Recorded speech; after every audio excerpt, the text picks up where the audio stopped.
largest industries this area has ever seen. And they recognized they needed electricians, mechanics, welders. And they launched this training program, which the Danville Public Schools, as I said, took over in 1941. Not only did they train electricians, technicians, maintenance personnel for Dan River, but they trained them for this entire state. And those technicians also went off to fight and win one of the greatest wars we have ever known in history, World War II. And they came back and they helped build this great nation with its standard of living that we enjoy today. So now we're looking at 2018 and beyond, and I want to congratulate these faculty and students, as Bruce has so well done already. And I want to tell the students particularly, this is your time. This is your turn. This is your chance, because we are suffering a serious shortage of technicians. And this institution, these buildings, these labs, but these faculty and staff are going to deliver just the way it was delivered 80 years ago. And I wish you the very best of luck, particularly to the students and the faculty, and Godspeed. Thank you.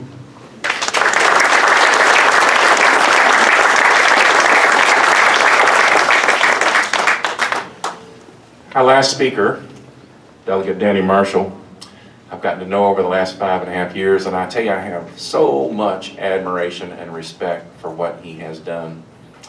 He's dead level honest with you. He's not afraid to tell you when you're barking down a wrong pathway, somewhere that won't go anywhere, and he's always willing to help you think through a problem and come to a resolution.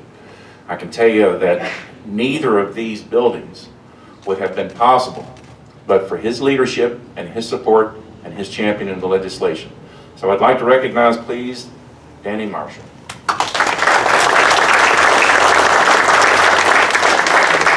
Did someone get that on camera? Next year's election year, so I'm going to probably So good morning. You know, I want you to recognize something, that everyone that's up here, except for one person, is almost retired. And so I don't know if they're trying to send me a signal or something or whatnot, but I'm not retired yet.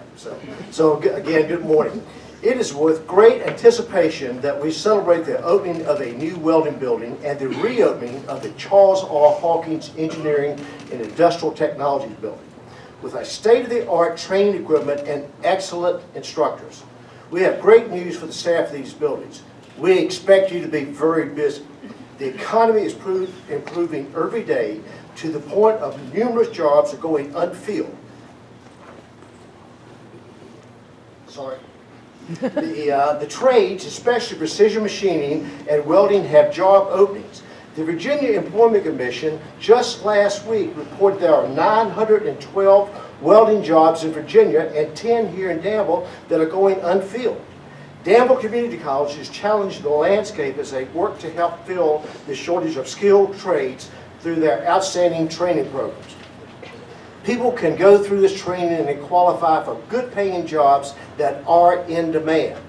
From the Virginia General Assembly, we have provided $11.3 million for the General Assembly, your tax dollars, over the past 3 years in state money to help complete this project. It is all about a trained workforce. Trained workers make our area strong economically as they fill jobs, attract even more businesses and industries who are looking for skilled workers.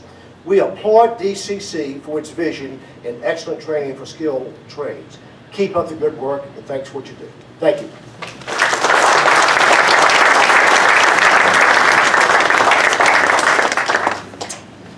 It has been a remarkable 5 years 5.5 years in my tenure, and a remarkable number of years before that with Dr. Ramsey. What's happening here in Danville, what's happening at Danville Community College, is being noticed across the nation. There are some tremendous opportunities that lie ahead of us, and they deal with this kind of opportunity. So to thank, I am getting close to retirement, so I want to thank, there were two individuals that I remember, two of the faculty on this campus, that during the interview process, they were involved. They asked me questions that made me pause and think. Apparently I gave the right answer. But I would like to recognize and thank Mr. Troy Simpson and Vicki Taylor. I appreciate the opportunity to be here. Now, Mark Twain is my favorite writer, American writer. I think I've read just everything he has written. I want to paraphrase Mark Twain. If you have something to say, then stand, speak, and be seen. If you really want to be appreciated, you'll just go ahead and sit back down. So that's what I'm going to do. We're going to take the ribbon cutting, and we would like to recognize as part of the party, the donors that were noted and the speakers. And we'll cut this ribbon right behind me. You'll see these two statues. I want to call your attention to that on either side here, done by the students in the welding program as a part of their creative endeavor while they learn these skills. I love these pieces. Then we are going to divide up so that rather than have one large group where you can't see, we'll divide up into smaller groups, and some of you will start in the EIT building for a tour. Mr. Jimmy Tickle, where are you? There he is right here. He'll lead you in, then you're going to meet up with the faculty. We'll walk you through the EIT building, the automotive, the metrology, and the machining programs. Let you see the new renovated building. And then Chad Younger, where are you, Chad? Here he comes around. He'll be over here at the welding building, and we'll walk a group through that. And then when you're finished with that building, that group will come over here in the welding building. Group that starts in the welding will finish up here at EIT. I would ask you to stick around when the tours are completed and meet us over at the Student Center, which is kitty corner right across there, that building there. We have sandwiches and refreshments and would invite everybody to a reception at that point.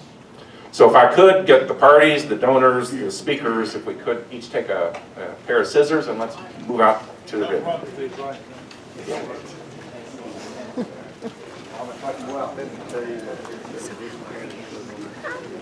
Doing all right.